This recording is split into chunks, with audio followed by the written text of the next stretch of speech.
ದೇವರು ಪ್ರೀತಿಸುವ ಪ್ರೀತಿಯ ಬಿಗ್ ಜೆ ಟಿ ವಿ ಪ್ರಿಯ ವೀಕ್ಷಕರಿಗೆ ನಮ್ಮ ಕರ್ತನಾದ ಯೇಸು ಕ್ರಿಸ್ತನ ಹೆಸರಿನಲ್ಲಿ ವಂದಿಸಿ ನಿಮ್ಮನ್ನು ಸ್ವಾಗತ ಬಯಸ್ತಿದ್ದೇವೆ. ಇಂದಿನ ನಮ್ಮ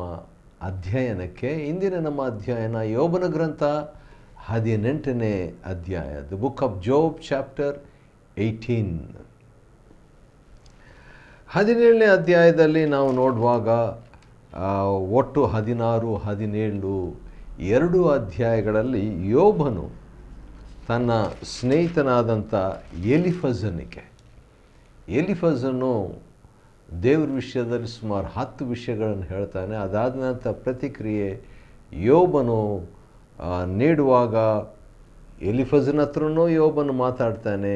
ಅದಾದ ನಂತರ ದೇವರ ಹತ್ರನೂ ಮಾತಾಡ್ತಾನೆ ಯೋಬನು. ಅದಾದ ನಂತರ ತನಗೆ ತಾನು ಕೂಡ ಮಾತಾಡ್ಕೊಳ್ತಾನೆ. ಆ ರೀತಿಯಾಗಿ ನಾವು 16, 17 ಅಧ್ಯಾಯಗಳಲ್ಲಿ ನಾವು ನೋಡ್ತೇವೆ. ಮತ್ತು ಅದೇ ಸಂದರ್ಭದಲ್ಲಿ ಯೋಬನು ಕೂಡ ದೇವರ ವಿಷಯದಲ್ಲಿ ಅಷ್ಟೇನು ಅರ್ಥ ಮಾಡಿಕೊಳ್ಳದಿದ್ದರೂ ದೇವರ ಮೇಲೆ ಭರವಸೆ ಇಟ್ಟಿದ್ದನು. ಅದೇ ಇಂಪಾರ್ಟೆಂಟ್. ಒಂದು ಸಾರಿ ಒಬ್ಬ ಮಹಾಭಕ್ತರ ಹತ್ರ ಯಾರೋ ಒಬ್ಬರು ಕೇಳಿದಂತೆ, ನೀವು ಈ ವಾಕ್ಯ ನಿಮ್ಗೆ ಅರ್ಥ ಆಗ್ತಾ ಎಂಬುದಾಗಿ ಕೇಳುವಾಗ ಇಲ್ಲ ಅಂದ್ರಂತೆ. ಇನ್ನೊಂದು ಕಠಿಣವಾದ ವಾಕ್ಯ ತೋರಿಸ್ಬಿಟ್ಟು ಈ ವಾಕ್ಯ ನಿಮಗೆ ಅರ್ಥ ಆಗ್ತದೆಯಾ ಅಂತ ಕೇಳುವಾಗ ಇಲ್ಲ ಅಂದ್ರಂತೆ. ಇನ್ನೊಂದು ಕಠಿಣವಾದ ವಾಕ್ಯವನ್ನು ತೋರಿಸ್ಬಿಟ್ಟು ಈ ವಾಕ್ಯ ನಿಮಗೆ ಅರ್ಥ ಆಗ್ತದೆಯಾ ಅಂತ ಕೇಳುವಾಗ ಆ ಮಹಾಭಕ್ತರು ಇಲ್ಲ ಎಂಬುದಾಗಿ ಹೇಳಿದ್ರಂತೆ. ಹಾಗಾದರೆ ನೀವು ದೇವರ ಭಕ್ತರಾಗಿದ್ದು ಈ ವಾಕ್ಯ ನಿಮ್ಗೆ ಅರ್ಥ ಆಗಲಿಲ್ವ ಎಂಬುದಾಗಿ ಕೇಳಿದಾಗ, ಇವಾಗ 3 ವಾಕ್ಯಗಳು ನೀವು ತೋರಿಸಿದ್ದು ನನಗೆ ಅರ್ಥ ಆಗಲಿಲ್ಲ, ಆದರೆ ಅದನ್ನು ನಾನು ನಂಬುತ್ತೇನೆ, ಆ ವಾಕ್ಯ ದೇವರ ವಾಕ್ಯ ಎಂಬುದಾಗಿ ನಂಬುತ್ತೇನೆ ಎಂಬುದಾಗಿ ಹೇಳಿದ್ರಂತೆ. ಹಾಗೆ ಆ ಯೋಬನಿಗೆ ದೇವರ ವಿಷಯದಲ್ಲಿ ಅನೇಕ ವಿಷಯಗಳು ಅರ್ಥ ಆಗಿರಲಿಲ್ಲ, ಆದರೆ ದೇವರನ್ನು ನಂಬಿದವನಾಗಿದ್ದ. ಉದಾಹರಣೆಗೆ ಆತನು ಹೇಳ್ತಾನೆ, ದೇವರು ನನ್ನನ್ನು ಕೊಂದರೂ ಆತನ ಮೇಲೆ ನಾನು ಭರವಸೆಯನ್ನು ಬಿಡದೇ ಇರುವೆನು. ದೇವರು ನನ್ನನ್ನು ಕೊಂದರು, though he slays me I will still entrust in him. ಆತನಿಗಾಗಿ ಕಾದಿರುವೆನು ಎಂಬುದಾಗಿ ಹೇಳ್ತಾನೆ ರೀ. ಹಾಗೆ ಇವರೆಲ್ಲರೂ ಸ್ನೇಹಿತರು ಮಾತಾಡ್ತಿದ್ದಾಗ ಅವರು ಪ್ರಕಟಣೆ ಇಲ್ಲದೆ ಮಾತಾಡಿದರು ಅಂತ ಯೋಬನಿಗೊಂದು ಅರ್ಥ ಆಯಿತು. ಯಾಕಂತ ಹೇಳಿದರೆ 17ನೇ ಅಧ್ಯಾಯ 4ನೇ ವಚನದಲ್ಲಿ, ವಿವೇಕವು ಪ್ರವೇಶಿಸದಂತೆ ಅವರ ಹೃದಯವನ್ನು ಮುಚ್ಚಿಬಿಟ್ಟಿದೆಯಲ್ಲ ಅಂತ ದೇವರ ಹತ್ರ ಯೋಬನು ಹೇಳ್ತಾನೆ. ಯಾಕಂತ ಹೇಳಿದ್ರೆ ವಿವೇಕ, ದೇವರು ಜ್ಞಾನ ತೆರೆಯುವಾಗ, ಒಂದು ಬೆಳಕನ್ನು ಕೊಡುವಾಗ, ಪ್ರಕಟಣೆ ಕೊಡುವಾಗ ಅರ್ಥ ಆಗಿಬಿಡ್ತದೆ. ಯೋಬನಿಗೆ ಸ್ವಲ್ಪ ಮಟ್ಟಿಗೆ ಸ್ನೇಹಿತರಿಗಿಂತಲೂ ಖಂಡಿತವಾಗಿ ಅರ್ಥ ಆಗಿತ್ತು, ಆದರೂ ಕೂಡ ಪೂರ್ಣವಾಗಿ ಅರ್ಥ ಆಗಿದ್ದಿಲ್ಲ. ಆದುದರಿಂದ ಕೆಲವು ಸಾರಿ ದೇವರಿಗೆ ಅವನು ಪ್ರಶ್ನೆ ಹಾಕ್ತಾನೆ. ದೇವರಿಗೆ ಪ್ರಶ್ನೆ ಹಾಕುವಂಥದ್ದು ಯಥಾರ್ಥ ಮನಸ್ಸಿನಿಂದ ತಪ್ಪೇನಲ್ಲ. ಯೋಬನು ತನ್ನ ಒಂದು ಕ್ರಿಯೆ ಅಥವಾ ತನ್ನ ಉತ್ತರವನ್ನು ಹೇಳಿ ನಿಲ್ಲಿಸಿದಾಗ, ಎಲಿಫಜನ್ ಕೇಳಿದ ಪ್ರಶ್ನೆಗೆ 2 ಅಧ್ಯಾಯಗಳಲ್ಲಿ ಯೋಬನು ಉತ್ತರ ಕೊಟ್ಟು ನಿಲ್ಲಿಸಿದ ಕೂಡಲೇ ಬಿಲ್ದದನು ಈಗ ಮಾತಾಡ್ತಾನೆ ರೀ. ಬಿಲ್ದದ್ ಅಂತ ಹೇಳಿದ್ರೆ ಯಜಮಾನನು ಪ್ರೀತಿಸುವವನು ಅಥವಾ ಬೇಳನು ಪ್ರೀತಿಸುವವನು. ಬೇಳಂದರೆ ಯಜಮಾನನು, ಕರ್ತನು ಪ್ರೀತಿಸುವವನು ಎಂಬುದಾಗಿ ಕೂಡ ಹೇಳ್ಬೋದು. ಅಂಥ ವ್ಯಕ್ತಿ ಈಗ ಮತ್ತೆ ಈ 4 ಜನರು ಕೂತ್ಕೊಂಡು, ಒಂದು ಕಡೆ 3 ಅಂದರೆ ಯೋಬನ 3 ಸ್ನೇಹಿತರು, ಇನ್ನೊಂದು ಕಡೆ ಯೋಬನು ಒಬ್ರಿಗೊಬ್ಬರು ಮಾತಾಡ್ತಾನೇ ಇದ್ದಾರೆ. ಮಾತು 7 ದಿನಗಳು ಮಾತಾಡದೆ ಸುಮ್ಮನೆ ಇದ್ದಂಥ ಸ್ನೇಹಿತರೀಗ ಮಾತಾಡ್ತಾನೇ ಇದ್ದಾರೆ. ಇದರಲ್ಲಿ ವಿಷಾದಕರವಾದಂಥ ಸಂಗತಿ ಏನಂತ ಹೇಳಿದರೆ, ಈ 3 ಸ್ನೇಹಿತರಲ್ಲಿ ಹೆಚ್ಚಾಗಿ ತನ್ನ ಮನಸ್ಸಿಗೆ ಅನಿಸಿದ್ದನ್ನು ಮಾತಾಡ್ತಾರೆ. They spoke what they thought is correct. ನೋಡ್ರಿ, ಒಬ್ಬ ವ್ಯಕ್ತಿ ಒಳ್ಳೆ ವ್ಯಕ್ತಿಯಾಗಿರಬಹುದು, ಒಬ್ಬ ವ್ಯಕ್ತಿ ದೇವರನ್ನು ನಂಬಿದ ವ್ಯಕ್ತಿಯಾಗಿರಬಹುದು, ಒಬ್ಬ ವ್ಯಕ್ತಿಗೆ ಮಹಾಭಕ್ತನೇ ಸ್ನೇಹಿತನಾಗಿರ್ಬೋದು. ಯೋಬನ ಭೂಲೋಕದ ಅತ್ಯಂತ ಭಕ್ತಿವಂತನಾದ ವ್ಯಕ್ತಿ ಈ 3 ಸ್ನೇಹಿತರಿಗೆ ಸ್ನೇಹಿತನಾಗಿದ್ದನು. ಎಂಥ ಆಶ್ಚರ್ಯ, ಎಂಥ ಒಂದು ಭಾಗ್ಯ. ದೇವರ ಸ್ನೇಹಿತನೇ ಇವರ ಸ್ನೇಹಿತನಾಗಿಬಿಟ್ಟಿದ್ದನು. ಈ 3 ಸ್ನೇಹಿತರು ಎಲಿಫಾಜ್, ಬಿಲ್ದಾದ್, ಚೋಫರ್. ಈ 3 ಸ್ನೇಹಿತರು ಯೋಬನ ಸ್ನೇಹಿತರಾಗಿದ್ದರು.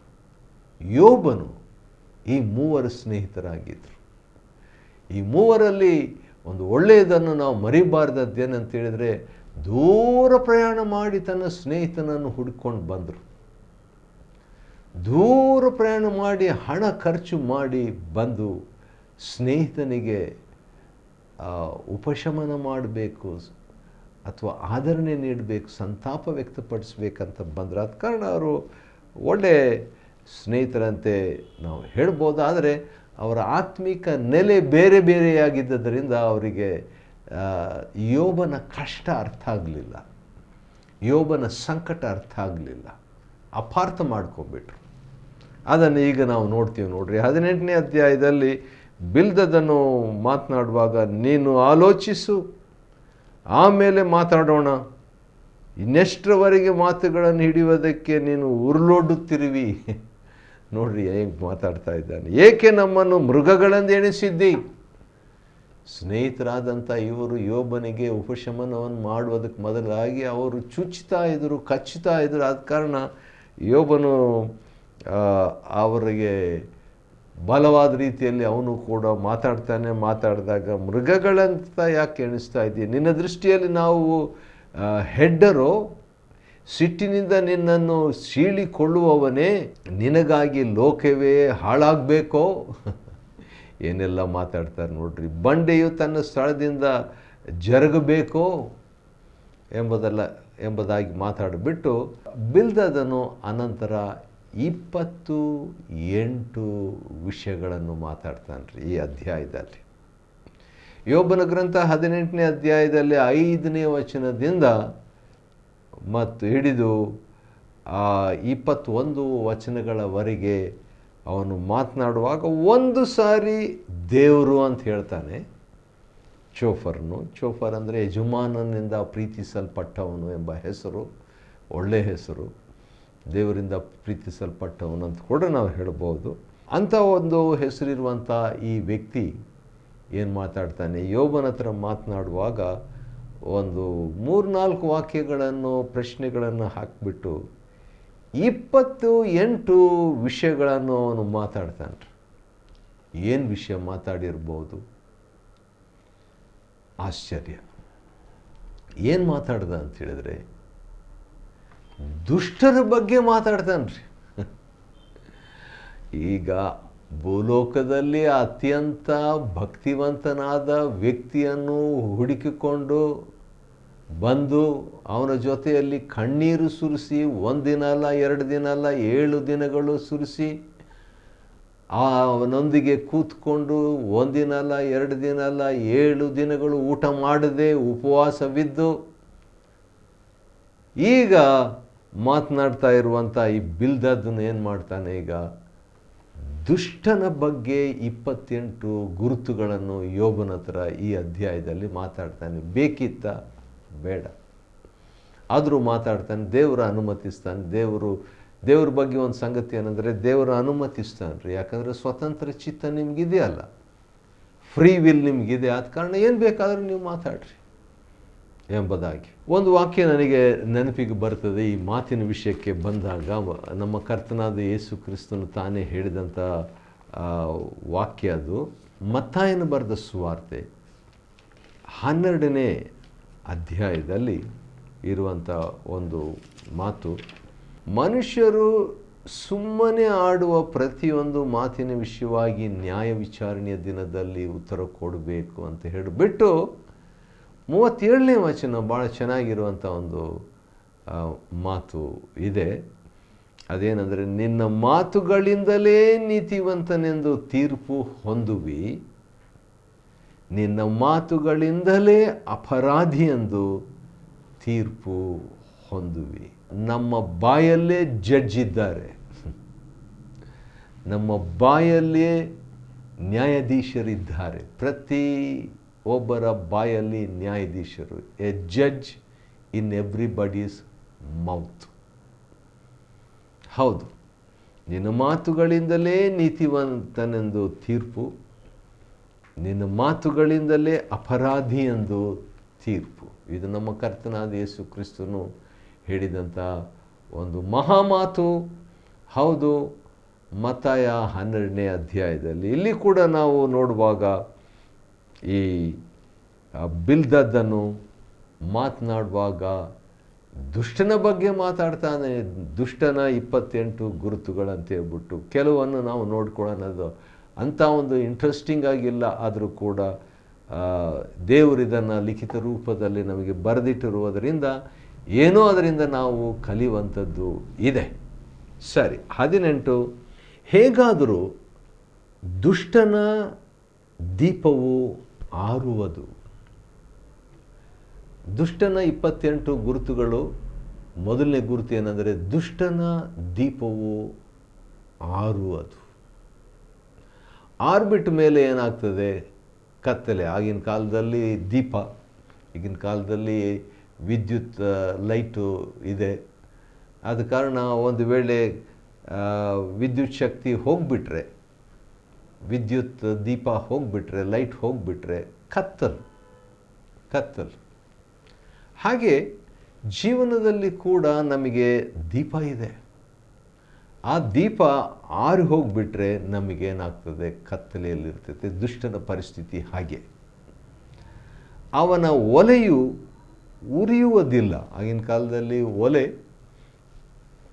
ಈಗಿನ ಕಾಲದಲ್ಲಿ ಕೆಲವು ಕಡೆ ಅದು ಒಲೆ ಉಪಯೋಗಿಸಲ್ಪಡ್ತಾ ಇದೆ. ಆದರೂ ಕೂಡ ಅದು ಯಾವುದಕ್ಕೆ ಸಂಕೇತ ಅಂತ ಹೇಳಿದ್ರೆ, ಈ ಸ್ಟವ್ ಮೇಲೆ ಇಟ್ಬಿಟ್ಟು ಅಡುಗೆ ಮಾಡ್ತೀವಿ ನಾವು. ಚಹಾ, ಹಾಲು, ಅನ್ನ, ಸಾರು ಇತ್ಯಾದಿ ತಿಂಡಿ ತಿನಿಸುಗಳನ್ನು ನಾವು ಮಾಡ್ತೇವೆ. ಮತ್ತು ಒಲೆಯು ಉರಿಯುವುದಿಲ್ಲ ಅಂತ ಹೇಳಿದ ಮೇಲೆ ಅದರ ಅರ್ಥ ಏನಂತ ಹೇಳಿದರೆ, ಅಂಥವರಿಗೆ ಕೊರತೆ, ಅಂಥವರಿಗೆ ಒಂದು ವಿಧವಾದಂಥ ಬರ, ಕೊರತೆ, ಆಹಾರದ ಕೊರತೆ ಎಂಬುದಾಗಿ. ಅಂಥ ಆ ದುಷ್ಟನ ಬಗ್ಗೆ 28 ವಿಷಯಗಳನ್ನು, ಗುರುತುಗಳನ್ನು ಈ ಬಿಲ್ದದ್ ಹೇಳ್ತಾ ಇದ್ದಾನೆ. ಅದರಲ್ಲಿ ಮೊದಲನೇದು ದೀಪ ಆರು ಹೋಗ್ಬಿಡ್ತದೆ, ಎರಡನೇದು ಒಲೆ ಉರಿಯೋದಿಲ್ಲ, ಮೂರನೇದು ಅವನ ಗುಡಾರದಲ್ಲಿ ಬೆಳಕು ಕತ್ತಲಾಗುವುದು. ಬೆಳಕಿದೆ, ಆದರೆ ಬೆಳಕೇ ಕತ್ತಲಾಗ್ಬಿಡ್ತದಂತ್ರಿ. ಆಶ್ಚರ್ಯ ಅಲ್ವಾ? 6ನೇ ವಚನದಲ್ಲಿ ಆ ರೀತಿಯಾಗಿದೆ, ಬೆಳಕು ಕತ್ತಲಾಗುವುದು ಅಂತ ಹೇಳ್ಬಿಟ್ಟು. ಈಗಾಗಲೇ ದೀಪವು ಆರ್ಬಿಟ್ಟು ಕತ್ತಲಾಗಿದೆ. ಈಗ ಹಾಗಿರುವಾಗ ಇರುವಂಥ ಸಣ್ಣ ಸ್ವಲ್ಪ ಉಳಿದಿರುವ ದೀಪವು ಕತ್ತಲಾಗ್ಬಿಟ್ಟಿರ್ತದೆ. ಅದು ದುಷ್ಟನ ಒಂದು ಗುರುತು. ಅವನ ಮೇಲಣ ತೂಗು ದೀವಿಗೆಯು ನಂದುವುದು. ಇವೆಲ್ಲ ಕತ್ತಲು ಕತ್ತಲು ಕತ್ತಲು, ಅಂಧಕಾರ ಅಂತ ಹೇಳ್ಬಿಟ್ಟು. ಅವನ ಆಲೋಚನೆ ಅವನನ್ನು ಕೆಡೋಗ್ಬಿಡ್ತದಂತೆ. ಹೆಜ್ಜೆಯಿಂದಲೇ ಅವನಿಗೆ ಬಲೆ. ಮತ್ತು ಗುಂಡಿಯನ್ನು ಮುಚ್ಚಿದ ತಟ್ಟಿಯ ಮೇಲೆ ಅವನು ನಡೀತಾನೆ. ಕತ್ತರಿಬೋನು ಅವನ ಹಿಮ್ಮಡಿಯನ್ನು ಕಚ್ಚುವುದು, ಉರುಳು ಅವನನ್ನು ಹಿಡಿಯುವುದು. ನೋಡ್ರಿ ಅಂತ ಒಂದು ಡಿಸ್ಕ್ರಿಪ್ಷನ್. ಮತ್ತು ಹೀಗೆ ಒಂದೊಂದಾಗಿ ನೋಡುವಾಗ ಭಾಳ ನಕಾರಾತ್ಮಕವಾದ ವಿಷಯಗಳನ್ನು, ಮೃತ್ಯು 13ನೇ ವಚನ, ಮತ್ತು ನುಂಗಿಬಿಡುವುದು 15ನೇ ವಚನ. ಅವನಿಗೆ ಸಂಬಂಧಿಗಳಲ್ಲದವರು ಅವನ ಗುಡಾರದಲ್ಲಿ ವಾಸಿಸುವರು. ಅಂದರೆ ಬೇರೆಯವರು ವಶಪಡಿಸ್ಕೊಳ್ತಾರೆ. ಅವನ ಮನೆ ಮೇಲೆ ಗಂಧಕವು,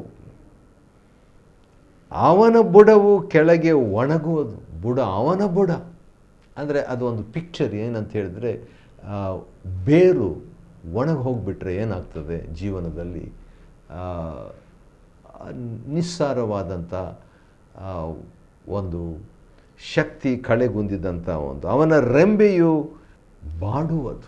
ಬಾಡಿ ಹೋಗುವಂಥದ್ದು, ಒಣಗುವುದು, ಬಾಡುವುದು. ಅವನ ಸ್ಮರಣೆಯು ಭೂಮಿಯಲ್ಲಿ ಅಳಿದು ಹೋಗುವುದು. ಅವನ ಹೆಸರು, ಅವನ ಸ್ಮರಣೆ, ಅವನ ಹೆಸರು ಚರಿತ್ರೆಯಲ್ಲಿ ಇಲ್ಲದಂಥ ನಾವು ಯಾರೋ ಒಬ್ಬರು ಬೆಂಗಳೂರಿನಲ್ಲಿ ಈ ಮಾತು ಹೇಳಿದ್ರು. ಅದೇನೆಂದರೆ, ಭಾಳ ಜನರು ಚರಿತ್ರೆಯನ್ನು ಓದುತ್ತಿದ್ದಾರೆ, ಆದರೆ ನನ್ನ ಇಷ್ಟ ಚರಿತ್ರೆಯನ್ನು ಬರೆಯುವುದು ಎಂಬುದಾಗಿ. ಕೆಲವರು ಚರಿತ್ರೆ ಮಾಡಿದ್ದಾರೆ, ಕೆಲವರು ಚರಿತ್ರೆಯನ್ನು ಹೆಚ್ಚು ಜನರು ಓದುತ್ತಿದ್ದಾರೆ, ಆದರೆ ದೇವರು ನಮ್ಮನ್ನು ಕರೆದಿರುವುದು ಚರಿತ್ರೆಯನ್ನು ದಾಖಲಿಸುವುದಕ್ಕಾಗಿ, ಪುನಃ ಬರೆಯುವುದಕ್ಕಾಗಿ. ಆದ ಕಾರಣ ದುಷ್ಟನ ವಿಷಯದಲ್ಲಿ ಹೇಳುವಾಗ ಅವನ ಸ್ಮರಣೆ ಇರೋದಿಲ್ಲ, ಅವನ ಹೆಸರು ಕೂಡ ನಿಲ್ಲುವುದಿಲ್ಲ ಎಂಬುದಾಗಿ ಹೇಳಿಬಿಟ್ಟು ಕೆಡುಕರ ನಿವಾಸಗಳ ಅವಸ್ಥೆಯು ಇಂಥದ್ದೇ ಎಂಬುದಾಗಿ ದೇವರನ್ನು ಅಂತ 21ನೇ ವಚನದಲ್ಲಿ ದೇವರ ವಿಷಯವಾಗಿ ಬಿಲ್ದದನು ತರ್ತಾನೆ. ದೇವರನ್ನು ಲಕ್ಷಿಸಿದವನ ಸ್ಥಿತಿಯು ಹೀಗೆಯೇ ಸರಿ. ಇನ್ನೊಂದು ಮಾತು ಅವನು ಹೇಳ್ತಾನೆ, ಅವನ ಸ್ವಜನರಲ್ಲಿ ಮಗನಾಗಲಿ ಮೊಮ್ಮಗನಾಗಲಿ ಇರುವುದಿಲ್ಲ ಅಂತ ಹೇಳ್ಬಿಟ್ಟು. ಈಗಾಗಲೇ ಯೋಬನ ಮಕ್ಕಳು ಎಲ್ಲರೂ ಸತ್ತೋಗ್ಬಿಟ್ಟಿದ್ದಾರೆ. ಆದ ಕಾರಣ ಇಂಡೈರೆಕ್ಟಾಗಿ ಒಂದು ರೀತಿಯಿಂದ ಬಿಲ್ದದನು ದುಷ್ಟನು ಆ ರೀತಿಯಾಗಿದ್ದಾನೆ, ಈ 28 ವಿಷಯಗಳು ಎಂಬುದಾಗಿ. ಅತ್ಯಂತ ಭಕ್ತಿವಂತನಾದ ವ್ಯಕ್ತಿ ಹತ್ರ ಮಾತನಾಡುವಾಗ ದುಷ್ಟನ ಬಗ್ಗೆ ಯಾಕೆ ಮಾತಾಡಬೇಕು ಬಿಲ್ದದನು? ಆದರೂ ದುಷ್ಟನ ಬಗ್ಗೆ 28 ವಿಷಯಗಳನ್ನು ಇವನು ಮಾತಾಡ್ತಾನೆ. ಅದು ದೇವರಿಗೆ ಹಿಡಿಸಲಿಲ್ಲ. ಹೇಗೆ ಗೊತ್ತು ದೇವರಿಗೆ ಹಿಡಿಸಲಿಲ್ಲ ಅಂತ ಹೇಳ್ಬಿಟ್ಟು? ಯಾಕಂತೇಳಿದ್ರೆ 42ನೇ ಅಧ್ಯಾಯ ಮತ್ತು 7ನೇ ವಚನದಲ್ಲಿ ದೇವರು ತಾನೇ ಹೇಳುವಂಥ ಒಂದು ಮಾತು ಏನಂತ ಹೇಳಿದರೆ, ನಾನು ನಿನ್ನ ವಿಷಯದಲ್ಲಿ ಮತ್ತು ನಿನ್ನ ಇಬ್ಬರು ಸ್ನೇಹಿತರ ವಿಷಯದಲ್ಲಿ ಕೋಪಗೊಂಡಿದ್ದೇನೆ ಅಂತ ಹೇಳ್ಬಿಟ್ರು. ಸರಿ, ಮುಂದೆ ಅದಕ್ಕೆ ಯೋಬನ ಪ್ರತಿಕ್ರಿಯೆ ಏನಾಗಿತ್ತು ಮುಂದಿನ ಅಧ್ಯಾಯದಲ್ಲಿ ನಾವು ನೋಡಿಕೊಳ್ಳಲಿಕ್ಕಿದ್ದೇವೆ. 18ನೇ ಅಧ್ಯಾಯ ಯೋಬನ ಗ್ರಂಥವನ್ನು ಅಧ್ಯಯನ ಮಾಡಿಕೊಳ್ಳುವಂತೆ ದೇವರು ಕೊಟ್ಟ ಕೃಪೆಗಾಗಿ ಆತನಿಗೆ ಸ್ತೋತ್ರವಾಗಲಿ. ದೇವರು ನಿಮ್ಮನ್ನು ಆಶೀರ್ವದಿಸಲಿ.